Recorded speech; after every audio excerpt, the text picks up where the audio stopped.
Now, South Africa says it will continue to support the Zambian government as well as former President Edgar Lungu's family amid a diplomatic row. Now, International Relations Minister Ronald Lamola has wrapped up a trip to Lusaka where he met President Hakainde Hichilema. Lamola conveyed President Cyril Ramaphosa's condolences following Lungu's death. South African government has backed calls for a state burial as a fitting tribute to Lungu's leadership as well as his service to Zambia. However, Lamola says there's a need to balance this with the wishes of Lungu's family. Last week, the repatriation of Lungu's body from South Africa was abruptly cancelled by his family following uncertainty about where he would be buried. Now, the former statesman will be buried here in South Africa in what will be a private ceremony. All right, let's speak now to Chrispin Phiri, spokesperson for the Department of International Relations, joining me now in studio. Chrispin, thank you so much for the time. This must be an interesting one. I'm not sure if South Africa has ever done this before, but to ultimately help in the burial of a former president of an African country then, in which the family has decided not to repatriate the body back to Zambia. How exactly does South Africa deal with this from a diplomatic point of view, considering Minister Lamola's visit as well to Lusaka?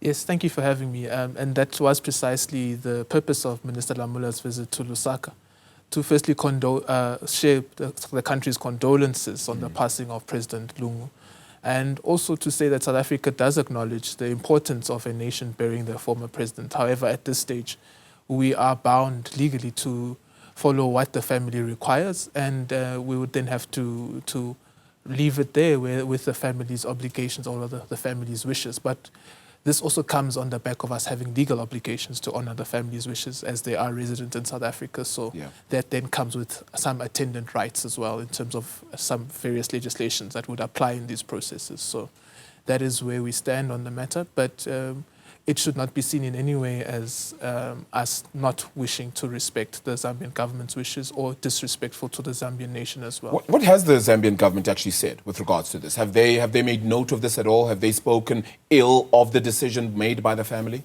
You'd have seen that the president issued a statement saying they apologized to the South African Defence Force because there was a full ceremony that we had agreed to embark on for President Lungu's send-off, the late president. And unfortunately, this could no longer take place. So from where we stand, it does seem as though the Zambian authorities do understand that this is not a decision of the government at all, and it's not a reflection of the government's decision. But there is an appreciation that we have to respect the family's wishes. Chrispin, I don't know if you're able to share with us a little bit, but I guess it's trying to understand what exactly the issues were with where President Lungu would be buried. Was it a matter of they're not sure for security reasons where he'd be buried, or was it just a case of not being sure traditionally about his whereabouts because parts of the family, indeed, as you said, have that South African citizenship too?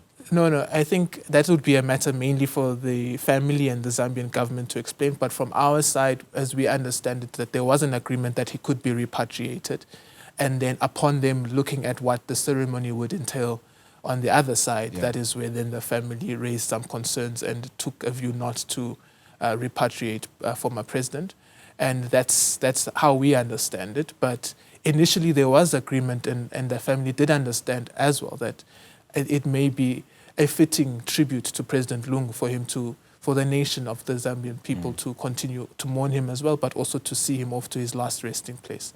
Relations between South Africa and Zambia then, ultimately, are we still saying that they're still really great at this stage? They're still okay, considering that Minister Lamola was indeed received by the president of Zambia? I mean, the fact that he was sent as a special envoy by President Ramaphosa to convey this message really shows at what level we place Zambia at, and the sensitivity at which we regard this issue around. So Zambia remains a very, very important nation to us, both moving forward and bilaterally, and that is why Minister Lamola presented himself as a special envoy. So explain to us exactly how will this funeral work. It's meant to be a private ceremony, but at the same time, there was the request or the possible need or desire for it to be I think a category 1 funeral as well in the country. How exactly will it be working? Will it be a private ceremony of the same stature, or how will it work?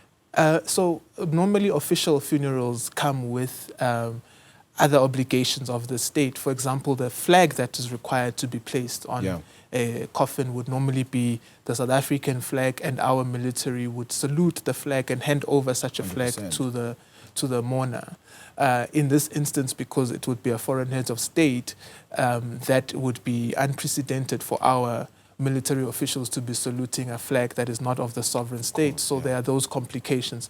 And we would be really looking at how our policy would apply. Normally it would apply to a very particular domestic setting. This is entirely, completely unprecedented.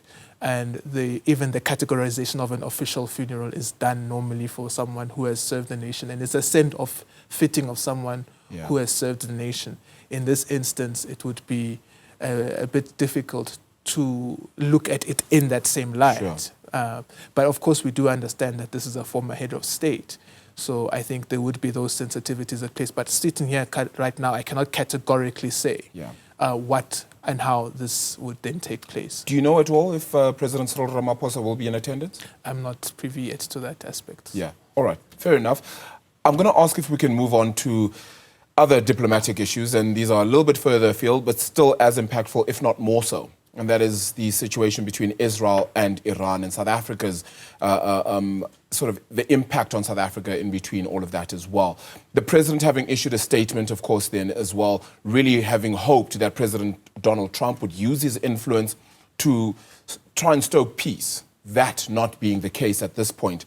Where does South Africa lie, if in any way, in trying to put forward peace between these three nations now, I suppose, with the United States involved? We do believe that the United Nations should be at the central point of all of these matters, because the United Nations Charter is very, very clear on how we go about resolving these issues. Firstly, Article 2.4 of the Charter requires that sovereign and territorial integrity of states must be respected.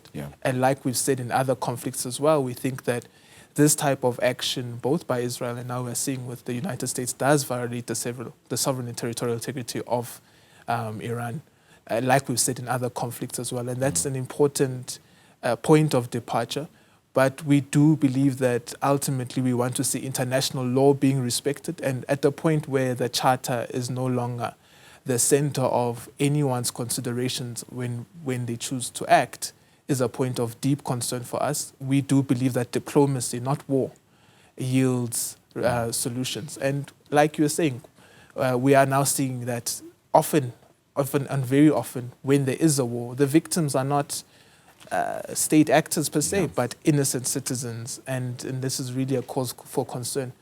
This also does come at a time where we're also seeing escalating conflicts in Sudan.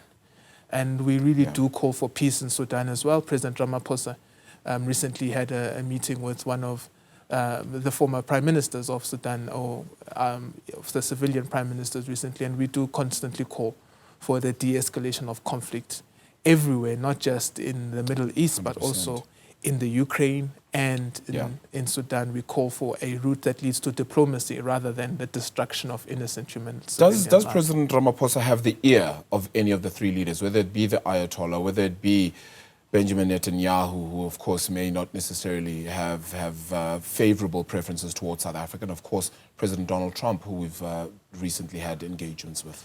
We've had a number of engagements with various world leaders. You would have seen President Zelensky coming to South Africa, President Ramaphosa speaking to President Putin over the phone, President Trump himself having spoken to President Ramaphosa about the Ukraine-Russia conflict before President Ramaphosa went to Washington. So there are various diplomatic tracks that always remain open, and President Ramaphosa, when necessary, does engage. On the on the Middle East conflict, there are a number of other individuals we've been constantly engaging as well around a peace to diplomacy, and that will continue. But in this instance, we are seeing an escalation that is of great concern. You aren't at liberty to say who those people are who are helping with regards to those sort of talks as well between South Africa and perhaps trying to litigate the situation, even with the United Nations. It's a number of Middle Eastern states as well that we continuously engage through their proximity to where the conflict is. And that is normally what you would do in the course of diplomacy, to understand from the neighboring people who are closer to the conflict sometimes exactly how they see it unfolding and how do we go about finding a path to peace. Yeah. And so that's in the normal course of our work. Chrispin, something like this could impact in certain geographical territories, and one looks at it economically as well. And I'm going to have a conversation like that. For example, the Strait of Hormuz has great impact on the amount of oil and gas that is distributed, not just within the region, but certainly in other areas, including South Africa, which has had deliveries from Iran in the past when it comes to oil and gas. Is that of great concern that trade may begin to look different, considering the state of this war as it currently stands? You've already seen the oil prices become what we can say jittery. And that is always the case with conflicts. Even the Russia-Ukraine conflict had economic impacts on energy and food security. We're now likely to see the similar thing as well with economic trade, especially around oil trade in that region, affecting the price of oil. And ultimately, it might have even inflationary consequences for us. So yes, the economic considerations are also something that we always look at, the economic impact of these type of conflicts. And they're often, again, felt by everybody in the world, and the countries that would have not gone through this route would then now have to bear the brunt economically for some of these conflicts. So it's a cause for great concern. Does this mean this is another element that could be added to the case at the ICJ by South Africa, which, of course, yes, relates to the Palestinian people, but this could be added to that case with Iran now being a part of that equation to say, well, they're increasing that sort, perhaps not genocide only, but really just inflicting war on another state as well? So the case at the ICJ is limited to the Palestinian question, and you would recall that the court did say that in their provisional measures that there is grounds for them to believe that there's plausibility of genocide. We have filed our memorial. It's based on evidence that we have seen and documented on the Palestinian question solely. So it would not be possible to bring an But would another case be able to be brought forward by South Africa then? No, that is not a consideration at this stage. We're really calling for a de-escalation of violence, as we are seeing. We are calling for the primacy of international law to take precedent rather than having states take matters into their own hands. We are also calling for countries to join the non-proliferation treaty, that the non-nuclear proliferation treaty that even Iran is part of, so that where we believe that there may be violations of how nuclear is being enriched, that is the authoritative body that looks at these breaches and makes a determination, rather than it being individual states who on their own whim would decide this. And we've actually seen the International Atomic Agency Director General come out very strongly to say from where they're sitting, they do not believe that these attacks were justified. And at this point, there is still a dispute whether they can even find any form of radiation where it was said that there was radiation. And I was going to ask about that, because does the International Atomic Energy Agency really hold weight in this context? And I know it's a bit difficult to answer from a South African point of view, because we don't necessarily have the massive hold, especially in nuclear energy per se, that some of the others would do, like the United States, like even Israel in some cases. But are we saying that right now it would be fully dependent on the International Atomic Energy Agency to ensure that a situation like this does not escalate further, and that they're allowed into areas like Israel to ensure that their nuclear activity isn't beyond the scale in which it should be for some of the others that are within that proliferation? It's absolutely imperative. You want the experts giving us, and we all agree that these are the experts giving us factual information about what they're finding and what they believe this nuclear energy is being used for. The Iranians have said that it's being used for civilian purposes. The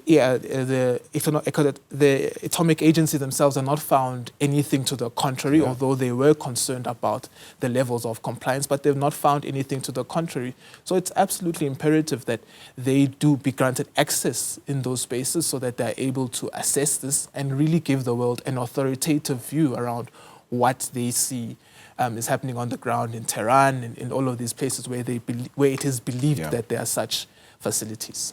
Chrispin, always good having a chat with you. Thank you so much for as well joining us in studio to help with these matters, because the diplomacy as well, South Africa's relations with the rest of the world being so significant as well on so many fronts. Appreciate your time for joining us in studio.